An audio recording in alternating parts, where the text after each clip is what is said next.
Muy buenas tardes, sean bienvenidos como siempre a este patrimonio donde se pone de manifiesto todas aquellas cuestiones que tienen que ver con la cultura de Málaga desde todos aquellos puntos de vista donde nuestra tradición, nuestra forma de ser, nuestra forma de expresarnos, de exponernos y de enseñar y enseñarnos se hace visible en este programa con muchos, como decíamos, muchos puntos de vista, como se hace visible siempre durante toda la semana aquellos personajes tanto malagueños como malagueñas, como aquellos que han pertenecido a esta ciudad, que han vivido, que han disfrutado y han realizado su trabajo en la misma y vienen a estos microespacios. Así pues, sin más dilación, porque tenemos un gran programa en el día de hoy, proyectémonos hacia el personaje en el día de hoy y sepamos de quién estamos hablando y qué nos trae hacia este PTV y hacia esta tradición y cultura nuestra.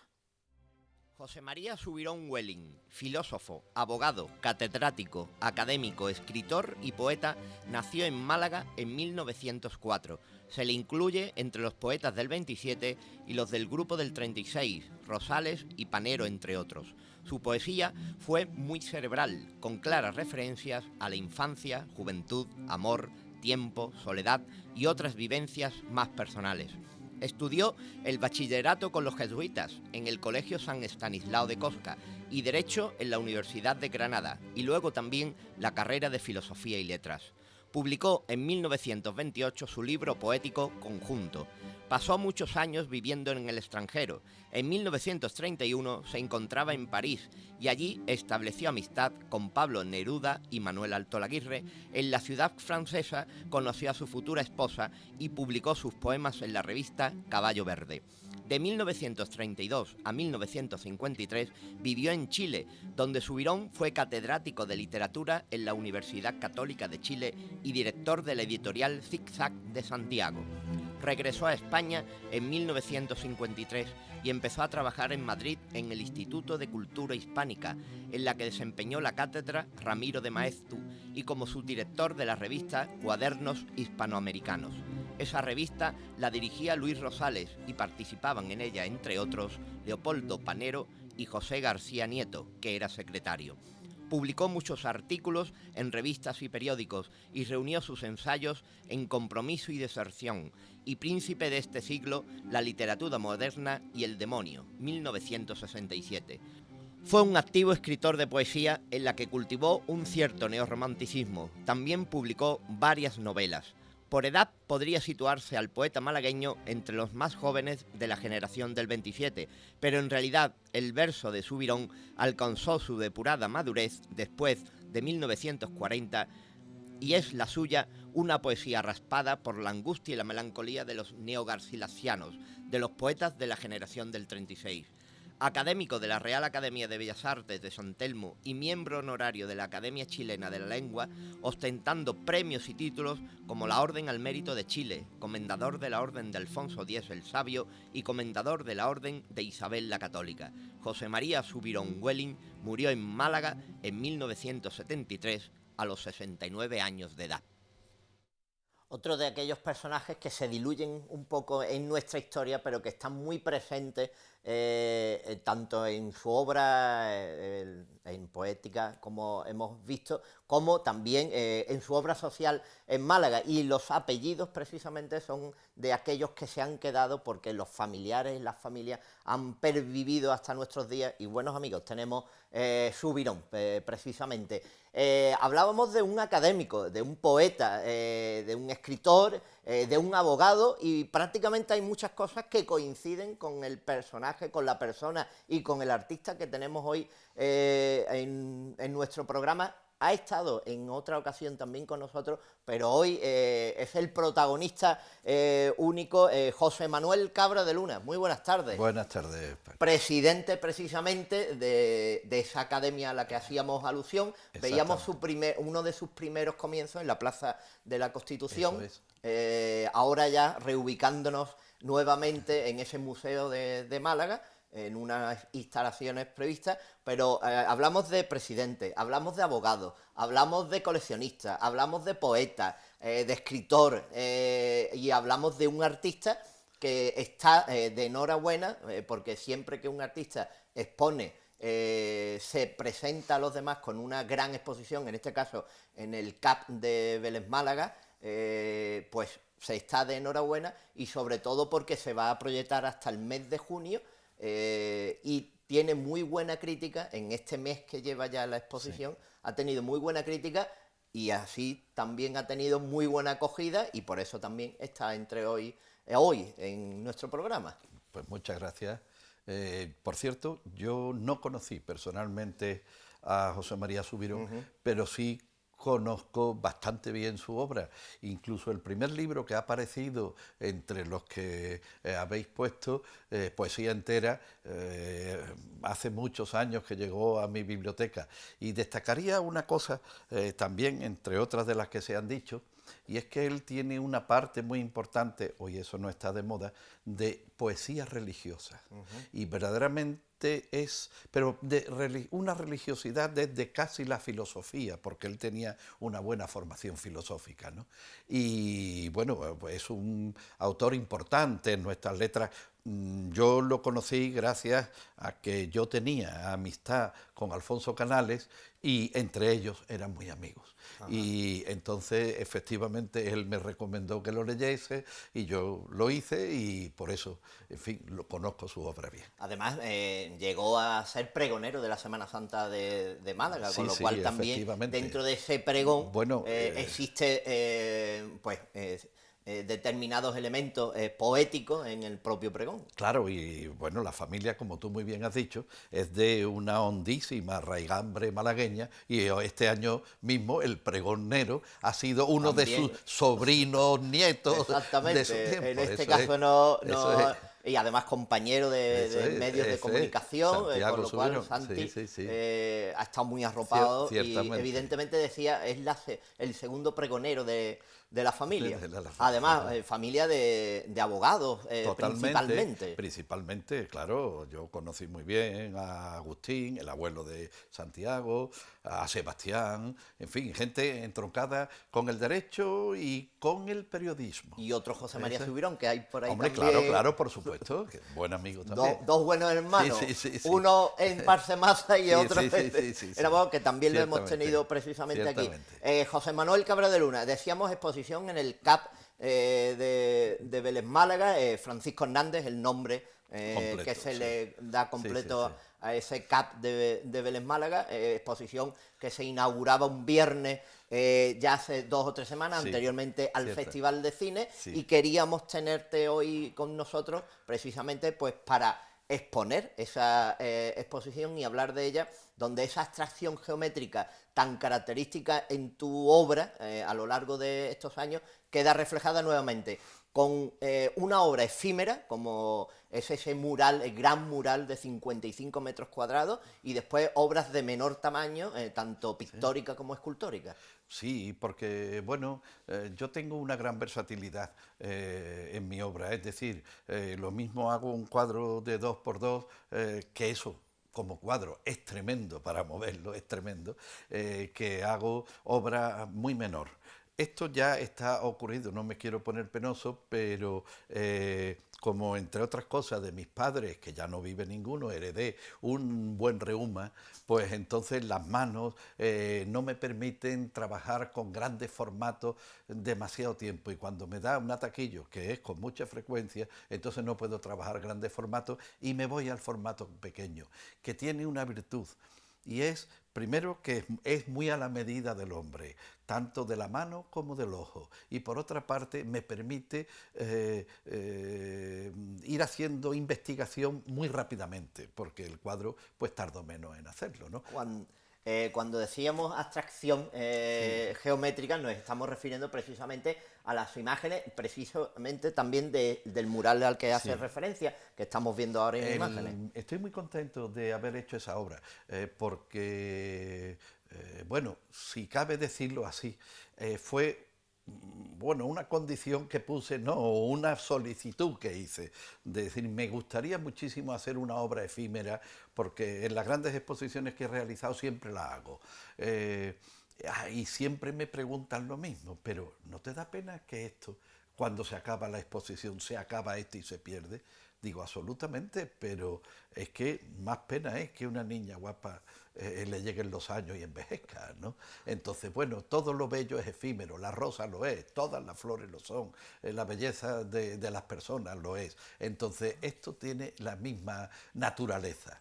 Habrá quien pueda pensar que una obra adscrita a una técnica Sí, pictórica sí. de nuestros días, o del siglo pasado, Sí, de sí. finales del siglo Sí, pasado, sí. y entre y algo efímero no esté en consonancia con la historia del arte, a lo mejor, pero las obras efímeras han estado a lo largo de Siempre, toda la historia del arte y hemos siempre. perdido arcos, monumentos, piezas, y Málaga es Exacto. mucha muestra de ello. El arco Muchas. de la calle del Ario es tan Cuando consabido, bueno, Isabel II vino. exactamente, era una pieza Sí, efímera. totalmente. Bueno, Con lo cual volvemos a recuperarnos parte de nuestra historia bueno, también. claro, de cualquier forma, a mi manera, esto tiene un poco de contenido conceptual, lo que se ha llamado arte conceptual. Es decir, yo desarrollo un programa previo a la ejecución de la obra y que es el equivalente a una partitura musical. Hoy Beethoven no puede tocar la quinta, porque Beethoven no existe, pero en cambio cualquier director puede tocarla, porque las indicaciones para hacerlo están ahí, en lo que él escribió. Y claro, von Karajan hará un tipo de quinta, Kemplerer hará otro, si Plácido Domingo lo hacemos director, que también lo es, hará otra, y etcétera, etcétera, Claudio Abado hará otra, etcétera, ¿no? Quiero decir con esto que lo que yo hago es desarrollar una obra que empieza en una idea que no son no exactamente apuntes, sino, mira, un arquitecto no pone los ladrillos. Un arquitecto dice cómo hay que hacer el edificio y es el autor del edificio. Un músico no tiene por qué ser el que dirija su obra y en cambio decimos la quinta es de Beethoven, el canto de la tierra es de Mahler, etcétera. Entonces, un pintor pues no tiene por qué desarrollar su obra físicamente. De hecho, los grandes pintores en nuestra antigüedad clásica, vamos, me refiero al Renacimiento, por ejemplo, tenían unos talleres extraordinarios. Extraordinarios me refiero de grandes, con gente, etcétera. Y el maestro solamente daba el retoque, el enfoque. Iba pasando. Claro, claro, claro, porque si no, no se habrían podido hacer esas obras. Claro, no se habrían podido hacer.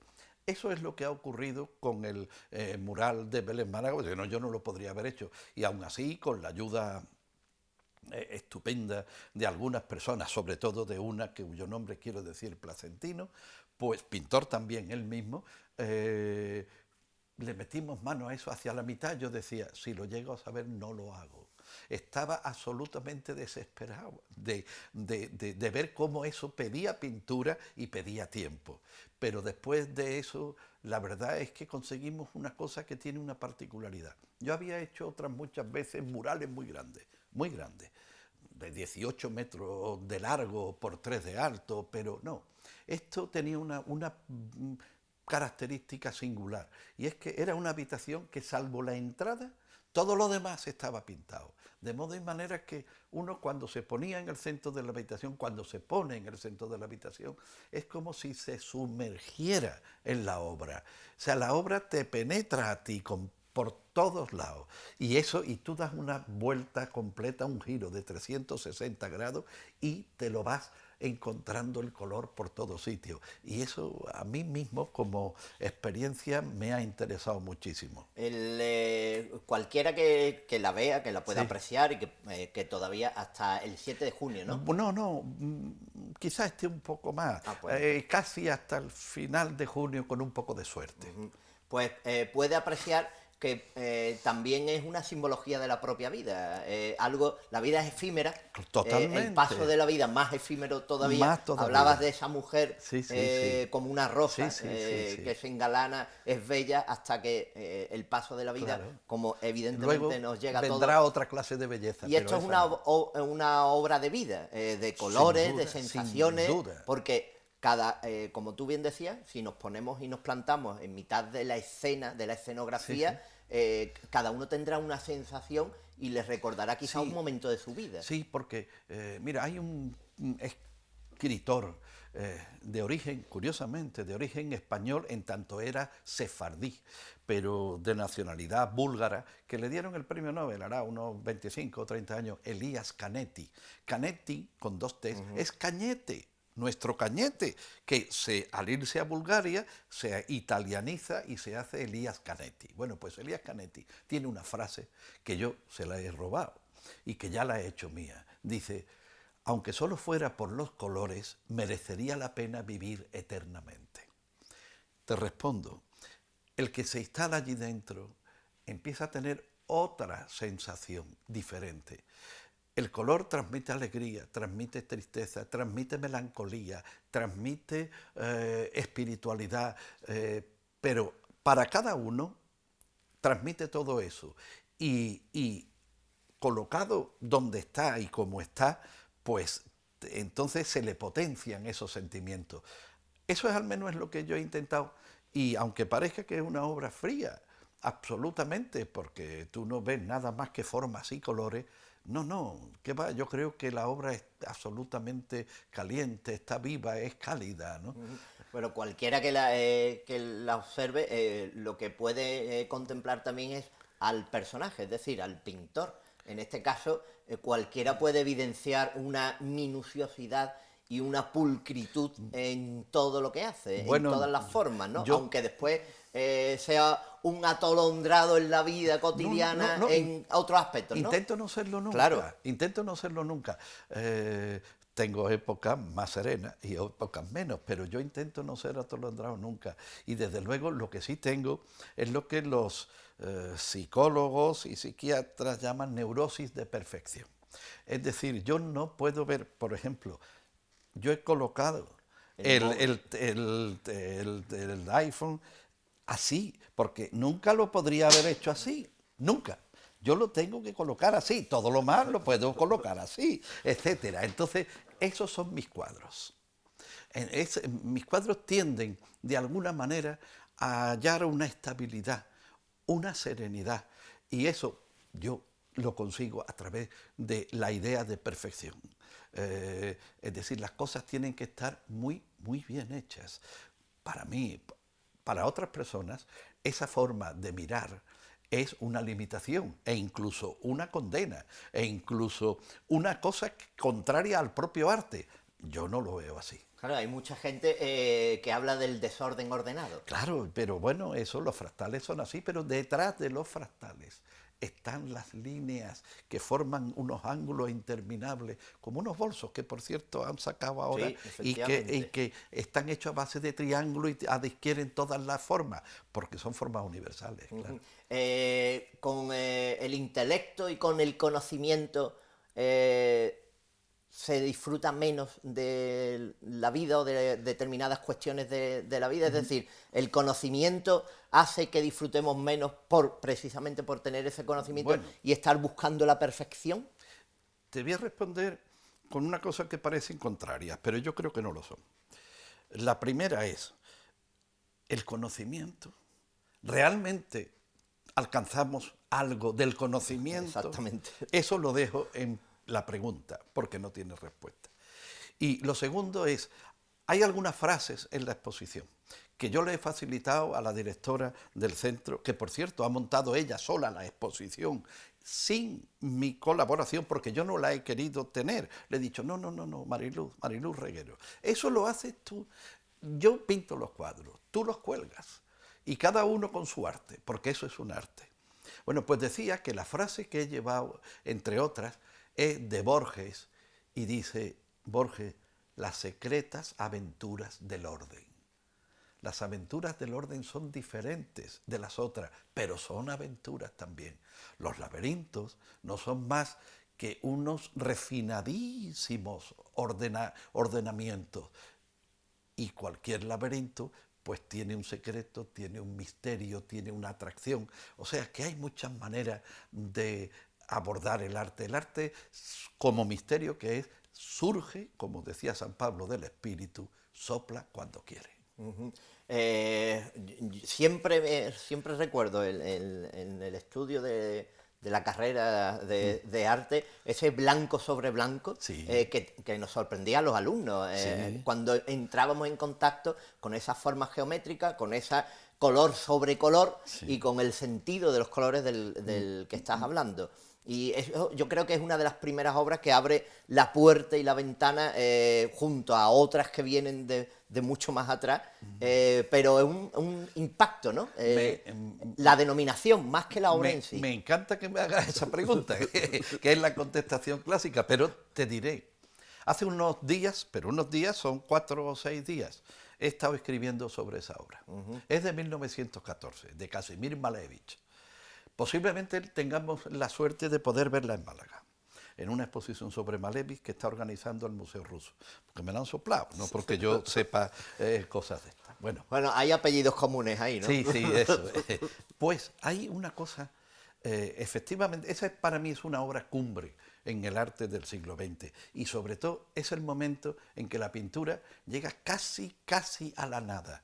En realidad no son blancos, eso es un juego de palabras, es Bueno, ahora un alguno le crema y pondría un un crema blanco roto, gris, un blanco... claro, eso es. Pero lo importante es la valentía del artista de hacer algo con casi nada. Yo lo he usado precisamente como ejemplo porque he terminado un artículo para nuestro anuario, me refiero al anuario de la Academia de Bellas Artes, y yo he escrito sobre Buren, el autor del cubo.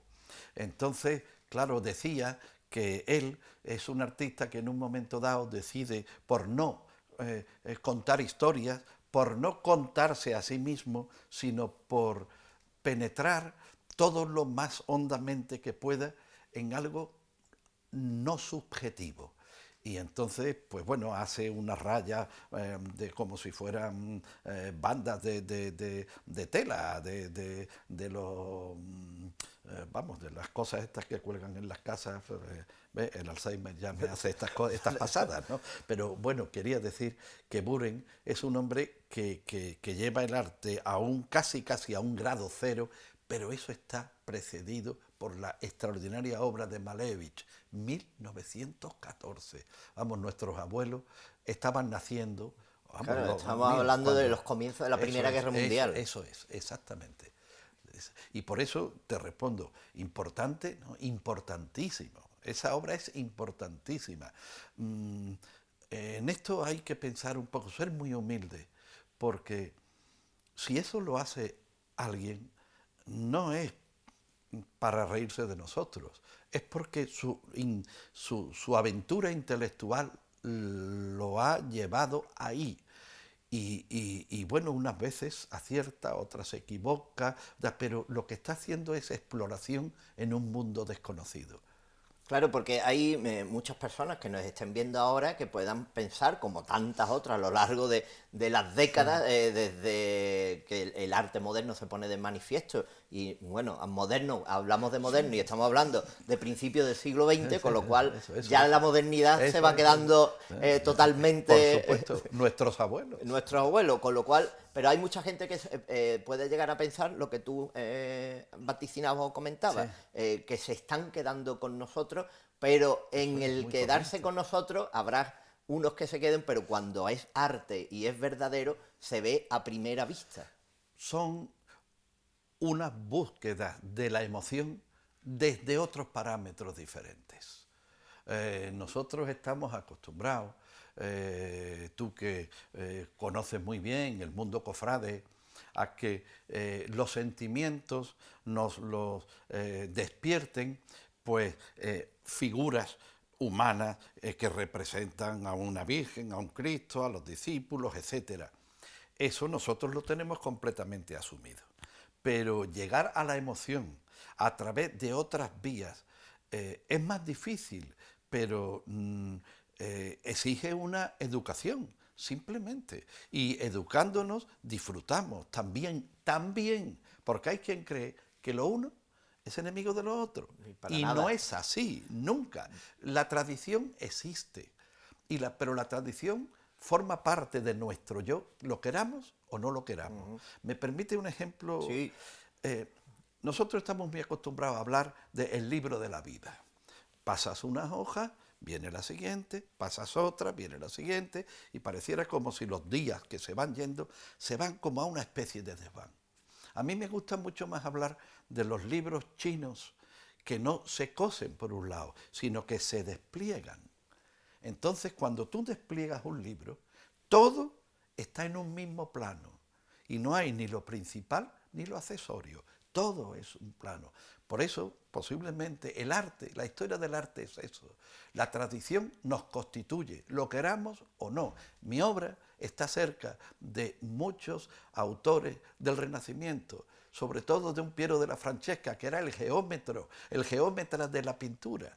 Su obra está llena de geometría. Lo que pasa que él pintaba las figuras, digamos, encima, permíteme la expresión, mientras que yo ya no pinto la figura, pinto la geometría que está debajo. Claro, si analizáramos la última cena de Leonardo, es pura geometría. Por supuesto. Es puntos de fuga, Por geometría supuesto. pura y dura. Si quitamos las figuras... Las ventanas de los laterales son las que van inclinando la profundidad del escenario, y las medidas, las relaciones, el campo de relaciones, el campo de color. Eso es así. Ahí es lo bueno que tú decías, cuando lo explicas, le ves otro valor.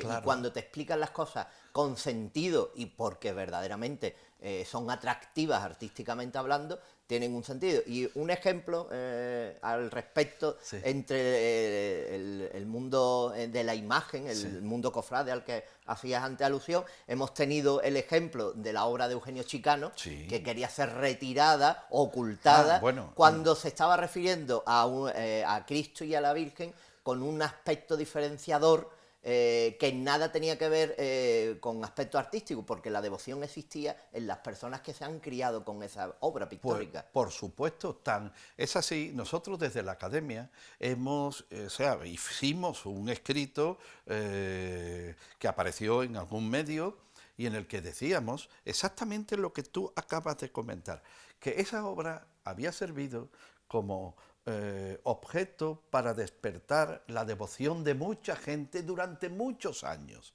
que por qué ahora tenía que quitarse. Una obra se puede poner o quitar.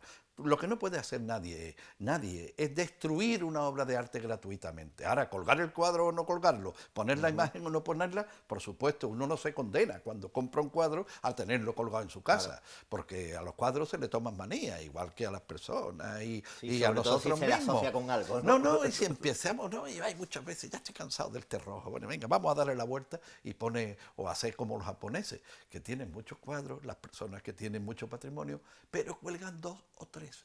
Ahora lo van cambiando, ¿no? Entonces, bueno, volviendo a lo otro de Chicano, efectivamente la Academia lo que dijo es eso, decir, mire, usted puede no colgarlo, esto no está obligado, pero usted lo que no puede hacer es tapar una parte y no taparla, no, eso no se puede hacer, porque el artista lo concibe con un sentido de integridad, de homogeneidad. Entonces, no es que le queramos decir a la Iglesia lo que tiene que hacer. Lo que sí queremos es que la obra de arte se respete como tal, que son dos cosas muy diferentes, ¿no? Además, el arte románico, por ejemplo... Bueno, cualquiera que vea el románico y vea esa pintura concretamente, es una copia exacta o casi exacta a tintas planas. Está inspirado en eso, claro, pero sea así. El concepto, ¿no? Lo que pasa es que por eso hablaba yo de la explicación. Cuando te explican algo, no tienes por qué tener el apellido Picasso para decir que es bueno, porque la ignorancia esa de la que... antes estábamos hablando de el conocimiento y la ignorancia. Sí. El ignorante con ver Picasso ya dice, es una maravilla. Sí. Y el conocimiento te da la oportunidad de decir, no todo lo de Picasso es una maravilla. Claro. Y además, hay cosas y el arte no se acaba nunca. Y hay épocas en la vida, ¿no? No sé, yo algún año he sido más románico que gótico. No suelo ser neoclásico, aunque es una gran etapa, pero bueno, en cambio, románico soy casi siempre. Esa es otra gran pregunta. ¿Está todo escrito, está todo pintado, está todo dicho? Nunca, porque cada generación tiene que verter su imagen del mundo. su imagen del mundo es la concepción de la vida, es la vida. Entonces, ni todo está dicho, ni todo está escrito, y siempre tendremos que seguir pintando, escribiendo, esculpiendo, hasta el fin de los días, porque nuestro tiempo se refleja ahí, ¿no? El tiempo que nos es dado vivir a cada uno. Claro. Claro, esa es la perspectiva de ver determinadas piezas, como la que estamos hablando de Eugenio Chicano, las propias tuyas, de verla con la perspectiva del tiempo y quizás adelantarnos a ese tiempo y saber que dentro de 50, 100 o 200 años esas obras pueden ser obras magníficas y espectaculares, como ya lo son, pero de un panorama mundial. Muchas de ellas es muy posible que se conviertan en obras canónicas, porque el arte va y viene, y bueno, Juan Sebastián Bach estuvo, que hoy se le considera quizá el más grande de los músicos que hayan existido, pues Juan Sebastián Bach estuvo siglos perdido, siglos. ¿Hasta qué punto? Para muchos será importante que, por ejemplo, Rostropovich, el chelista, le preguntaron, bueno, ¿qué dice usted de tal, del otro, magnífico, estupendo, excelente? ¿No? Y Bach dice, Bach es Dios. Entonces, para muchos es el culmen de la música. Bueno, pues estuvo 3 siglos o 3 siglos y medio después de su muerte completamente relegado de la historia de la música. El arte tiene esas cosas.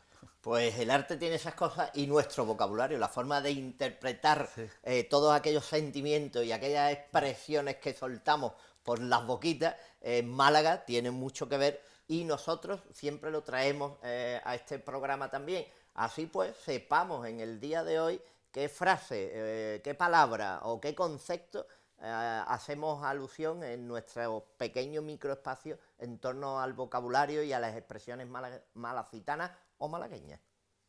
Si decimos a 2 velas, esta expresión tan utilizada en el habla en conversaciones en Málaga nos habla de la carencia total de dinero e incluso de otros aspectos sociales en cuanto a cantidad o acopio de algo.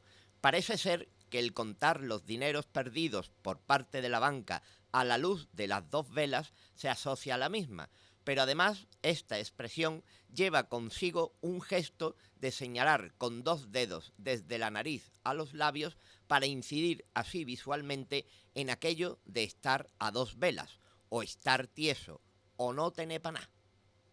Es muy común el gesto, sobre todo, de estar a 2 velas. A 2 velas pintaban también muchos artistas de siglos atrás, se dejaba a la vista, conocido por todo el mundo, ese artilugio que Goya, por ejemplo, o el propio Miguel Ángel se realizaron para pintar, o la Capilla Sixtina, o el aragonés pintor también, para pintar los frescos, precisamente. Sí, y un fresco... Se ponía la vela. Exactamente, y un fresco es la representación de esos 55 metros cuadrados.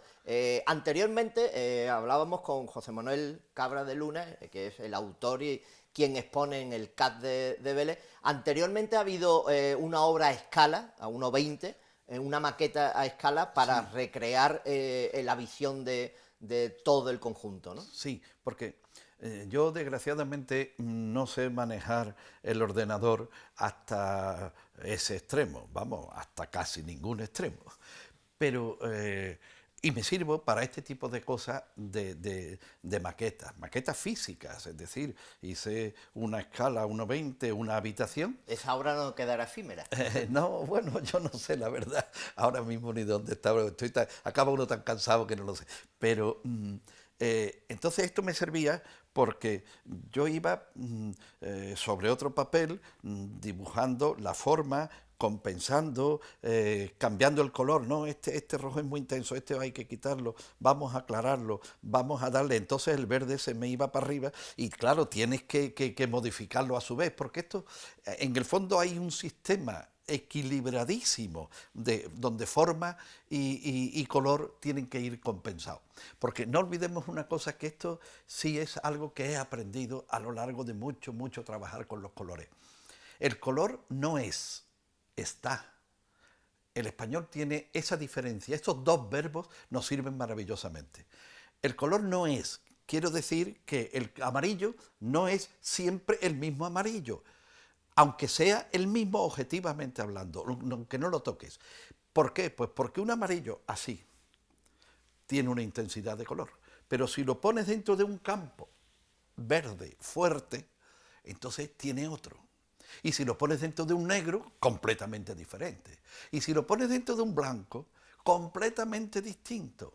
Y si le rodean unos u otros con más o menos intensidad y tono, entonces los colores van cambiando. Entonces, por eso el color es perpetuo, ¿no? Ni el blanco es la ausencia de color. Por supuesto que no, el blanco funciona maravillosamente como color. Yo lo uso.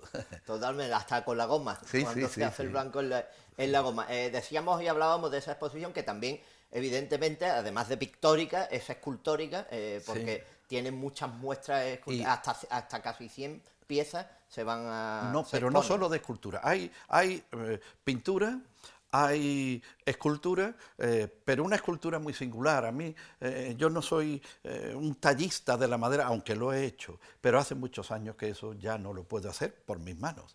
Pero en cambio, sí adopto figuras regulares a las que la independizo con alguna forma, con algún hueco, y luego uso color dentro de esas figuras. Han ido bastantes esculturas, han ido también muchísimos dibujos, dibujos a lápiz, dibujos a tinta, dibujos con unos rotuladores de color acrílico, porque sí soy un experimentador con materiales, ¿no? Incluso hay una suite de grabados al aguafuerte y al aguatinta que dedico a un maravilloso filósofo alemán que fue un estudioso del arte y que se llamaba Hans-Georg Gadamer, y ese conjunto lo dedico a él, ¿no? Dijo una frase que también me la he quedado. Dice, en el arte se produce una acumulación de verdad. Eso es maravilloso. ¿Y el beneficio del acrílico es que seca rápido o por el contrario es todo lo contrario, no es beneficio? Dos cosas. Es un beneficio que lo tienes que dominar y B, tiene una... y por tanto puede ser un perjuicio, y B, tiene una capacidad de dar color como no lo tiene nadie. Como no lo tiene nadie. Estamos viendo las imágenes de la obra. La anterior exposición se remontaba hasta el 2013, hablábamos anteriormente, y en todas las exposiciones siempre ha habido una obra efímera. Siempre. Es un punto de conexión entre sí, todas sí, y contigo mismo, ¿no? Sí, sí, sí. Algunas no son efímeras, están concebidas para quedarse, como por ejemplo el mural que hay en la Facultad de Derecho de la Universidad de Málaga, ¿no? Que es un mural que tiene unos 15 metros cuadrados por 3 y pico, ¿no? Que bueno, ese está ahí, ¿no? Y después, otra de las concepciones artísticas, en este caso tuya, es también la concepción del coleccionismo, de recrear o de tener arte, principalmente un arte muy apegado a pintores malagueños, principalmente, pero de todas las generaciones, de todas las épocas también. Sí. Bueno, ya algunos de ellos ya no están con nosotros, pero sí he tenido con ellos una extraordinaria amistad, como es el caso de Manolo Barbadillo, como es el caso de Díaz Oliva. Pues sigo disfrutando de la amistad de Paco Peinado, de Enrique Brisman. Tengo con ellos, siempre ha sido mi mundo, ha sido ese. Y me han acompañado con sus vidas y con sus cuadros. Y luego también, porque yo no soy Thyssen, soy un abogado de provincia y por tanto a la fuerza modesto, ¿no? Soy coleccionista de grabado, de obra gráfica, y ahí sí tengo otro tipo de artistas. Pues me gusta mucho la pintura americana, no toda es geométrica, ni mucho menos. También eso me ha ido cambiando en mi propia obra, ¿no? Que una cosa es que tienda a un cierto orden formal y otra cosa es que siempre sea pintura plana. Aclararé para quien no sepa que, o quien no en ese momento no... pintura plana es coger y pintar como se pinta una puerta. Ya después, detrás empieza, ese sería la pintura plana. Lo de atrás ya no es pintura plana. ya tiene otras cosas, ¿no? Son diferentes planos. Eso es, eso es. Y diferentes perspectivas. Exactamente, exactamente. Con lo cual, ese coleccionismo hace inmiscuirse en otros artes. Bueno, escritor antes que pintor. Antes que pintor. Porque mucho, escritor desde la infancia. Sí, desde la infancia. Ahora estoy en fin, intentando, tengo un poco más de tiempo porque ya digamos que soy abogado a tiempo parcial y estoy haciendo una recopilación de todos mis antiguos libros y de muchas obras inéditas porque quisiera hacer en un solo tomo toda la obra poética, ¿no? Bueno, vamos a las bodas de oro en la abogacía prácticamente, Sí, ya bueno, mismo, quedan unos cuantos años. Me quedan 2 años. Sí, sí. Con lo cual ya es una trayectoria importante. Yo he trabajado siempre mucho. Algo y sin parar, ¿eh? que recuerdo haberle preguntado a Eugenio Chicano, y artista, Sí. estabas hablando de Bigman, de peinado, Sí, sí. y Eugenio, Bueno, y coincidíamos, Eugenio, porque ya lo hemos citado, ¿no? Claro, y coincidíamos en que esa generación y esos artistas han marcado una época en Málaga y la marcarán en el devenir de los tiempos y de las décadas posteriores. Fueron muy importantes porque son los que, o sea, lo que nosotros llamamos la modernidad, eso no es de ahora ni siquiera del siglo pasado, es muy anterior. Entonces España, por diversas circunstancias sociopolíticas, pues no tuvo esa modernidad. Y esa generación fue la que dio el salto. No quiere decir que anteriormente no hubiera grandes pintores, no, porque los hubo y muchos. Para eso nada más que hay que ir al Museo de Bellas Artes de la Aduana y ver que algunos que son fantásticos, ¿no? Cuando has hablado antes de la vida durísima de algunos pintores, me he acordado automáticamente de Martínez de la Vega, que murió en el Parador de San Rafael en estado de absoluta decrepitud física, psíquica y económica. Y es un maravilloso pintor, sobre todo al pastel, ¿no? Uh-huh. Pues bueno, pues esa gente fue importante. Denis fue importante, Moreno Carbonero lo fue, Simonet lo fue, pero estos trajeron la modernidad. Entonces se atrevieron a hacer muchas cosas que a ellos sí casi los corrían a gorrazos. Claro, ahora ese artista del Renacimiento que toca diferentes disciplinas también tiene que tocar la disciplina laboral, porque en muchas ocasiones, si no hay un mantenimiento, porque la vida, como decíamos, continúa y sigue, sí. Y para vivir hay que trabajar, desgraciadamente, en el sentido sí. De tener un acopio de sí. Dinero, porque se tiene familia, se tiene amigos, se tiene vida. Sí. Y la vida pictórica, como la conocemos, y esa vida del pintor encerrado en su taller, que solo pinta y es un bohemio, hoy en día eso no cuadra si queremos vivir. Bueno, a no ser que sea, tengan la suerte de vender mucho. Puede haber una posición sobre eso, puede haber varias posiciones. Yo admiro muchísimo al que decide vivir solo de su arte. Lo que pasa es que a veces yo me he preguntado, aplicándolo en mí, no quiero pensar en nadie, a veces me he preguntado si yo tenía derecho a embarcar a los míos, que ya estaban aquí y que no fueron preguntados, en mi aventura personal. Mi respuesta ha sido la que ha sido. Ahora, como trabajo menos de abogado, pues ya trabajo más de artista. Pero esto sí quiero significarlo muy claramente. Esto no me ha hecho un aficionado. Yo nada de lo que he hecho, lo he hecho como aficionado. Lo he hecho como un profesional. ¿A base de qué? Pues de muchas horas de trabajo, de muchos sacrificios y de, incluso si había que levantarse a las 6 de la mañana, irse al estudio, trabajar hasta las 8 o las 8:30, irse luego al despacho, eso no sería ni el primero, ni el segundo, ni el tercer día. Entonces, porque si de verdad algo quieres, pues te va a costar mucho esfuerzo, mucho trabajo y mucho sacrificio. Y no se puede olvidar, así como el ser poeta es algo diferente, porque el poeta sí es una fulguración la que tiene, ¿no? Cosa distinta es que sea culto, ¿no? Hay poetas que no han sido cultos y han sido grandísimos poetas, ¿eh?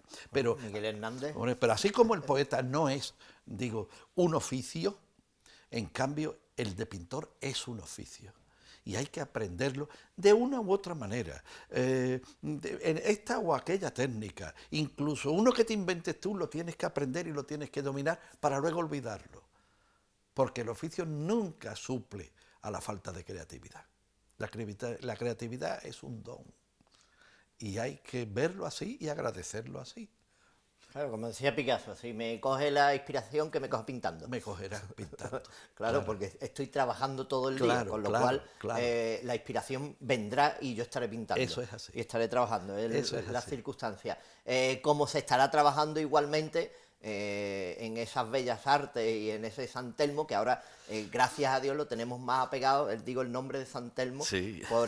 tanto por el acueducto como por las obras que se Sí. están realizando de reforma de esas alcubillas, de las dos que quedan Ciertamente. en la ciudad, que ahora se han descubierto incluso pinturas geométricas. Sí, y la academia hizo ahí un papel muy importante en su día y ha sido una de las instituciones que ha marcado la necesidad de que eso no se perdiera para Málaga. Claro, hablábamos de la geometría. Y Sí. fíjate tú por dónde hemos salido, ¿eh? Sí, bueno. Pinturas geométricas en las fachadas 18escas de Málaga, Por que están supuesto. por todos lados, que nada había de cal blanca pura y dura, como Sí, se sí, piensa sí, la gente, sí, sino claro, ha sido posterior. claro. Y la geometría que podemos ver en el Sagrario de Málaga, en la Casa del Obispo, En igualmente la en Plaza misma- de la Constitución. en la Plaza de la Constitución, Claro, y ahora en la iglesia de San Juan, también preciosa. maravillosa. En la de las esclavas de Calle Nueva, preciosa. Y otras también. que quedan porque Claro. como no hay fondos para la restauración, pero Carretería tiene muchos ejemplos de casas del 18, La geometría es muy agradecida. con lo cual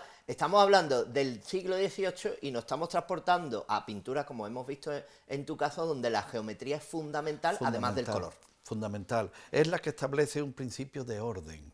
Para muchos será una esclavitud. Para mí es una liberación y sobre todo una dadora de serenidad. La geometría, si sabes hacerte amigo de ella, te da mucha paz. Ujú.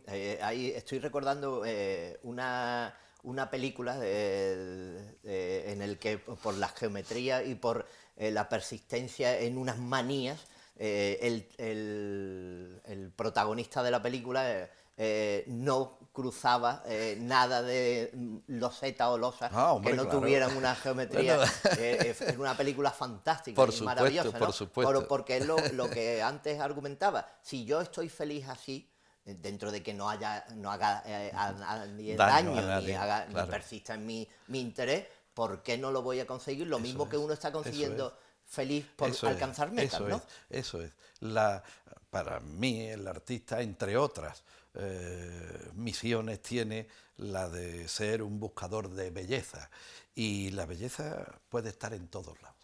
Claro, porque decían, no por coleccionar arte, ni por tener muchos cuadros se aprende de arte, ni se sabe. Hay muchas veces que uno lo que colecciona son pinturas colgadas, pero a lo mejor no le da la satisfacción de tener esa pintura colgada. La clave está en el sentido. Coleccionar no es acumular. Coleccionar es unir con un sentido, el que sea, el que tú le des. Pero, por ejemplo, dibujos de manos y acabar, quieras o no, comparando aquí, y al final acabas teniendo una idea de la mano, de cómo se dibuja, de cómo... Preciosa. La obra puede tener mucha... La línea de afinidad que una obra con otra puede ser muy variada, pero debe de tenerla. Yo, en general, me inclino por tener obras simples, sencillas, porque eso es lo que me gusta a mí más, ¿no? Pero también de vez en cuando hago mi trampa en el solitario y voy a por otra cosa, ¿no? Claro, como otra cosa, hablábamos de la academia y de ese acueducto de San Telmo y de esos espacios que todavía, gracias a Dios, quedan en Málaga, dentro de las actividades de la academia que están a lo largo de todo el año y con ese anuario al que has hecho referencia anteriormente, que una publicación anual, evidentemente, que expone todo aquello, actividades que se han hecho, exposiciones de los académicos, 37 miembros son... 38. 38 miembros. Aunque ahora mismo tenemos 2 huecos, porque hemos cubierto uno, éramos 33, o sea, 38 menos 3, 35, pero lo hemos cubierto el jueves pasado, que entró Chema Cobo en la sección de pintura. Y claro, teníamos otra más y la pobre, vamos, la inesperada y terrible, el mazazo de Antonio Garrido, que efectivamente pues habrá que ir pensando en cubrir su hueco. Pues iremos pensando y que vayan pensando todas aquellas personas que se quieran acercar a Vélez Málaga, echar un rato muy agradable, por cierto, en Vélez, que se está muy bien y fantásticamente bien. Un pueblo muy conocido por Málaga de siempre. Sí. Y claro, hay tantas actividades y tanta cuestión en Málaga que hemos abandonado muchas veces la provincia, aunque la provincia tiene una capacidad tremenda de regeneración en sí misma. Por Málaga, y en el CAP de Vélez, que no solo existe un CAP en Málaga, además Francisco Hernández, al que hacíamos mención, con ese sobrellevar la dirección por parte magistral de Mariluz, que siempre realiza unas exposiciones magistrales con un contenido y un contexto. Monta las exposiciones muy bien. Muy bien. Hablamos ya, la última que pudimos ver en Málaga, de María Zambrano, precisamente donde se ubicaba Bellas Artes de San Telmo, en el lugar donde comenzó la andadura. Por cierto, que Bellas Artes, que muy poco a poco se va encaminando hacia un aniversario, 170 años, le quedan ya tampoco 2 años, ¿no? Bueno, el 18, ¿no? Claro. 1849. Con lo cual, 170 años de... Somos después, bueno, sin que se ofendan, yo también soy miembro de la Sociedad Económica, es la institución cultural, estrictamente cultural, más antigua de Málaga. La Sociedad Económica de Amigos del País es mucho antes, es muy anterior, pero es que la Sociedad Económica surge desde otra perspectiva, surge para relanzar la economía,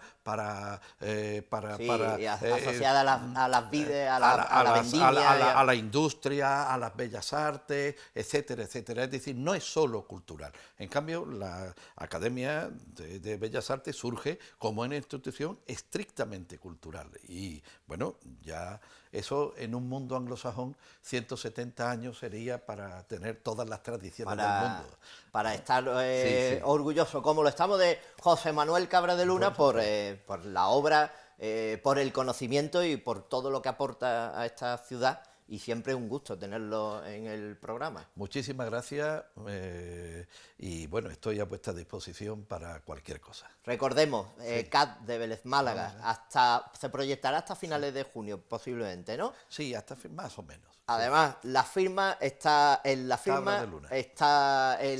autenticidad de la propia exposición. Que son 2 apellidos, no uno. Mucha gente piensa que no, son 2, pero mi madre se enfadaba si no firmaba Cabra de Luna. Yo digo, no te enfades. Eso lo digo yo siempre, el segundo de mamá es importantísimo.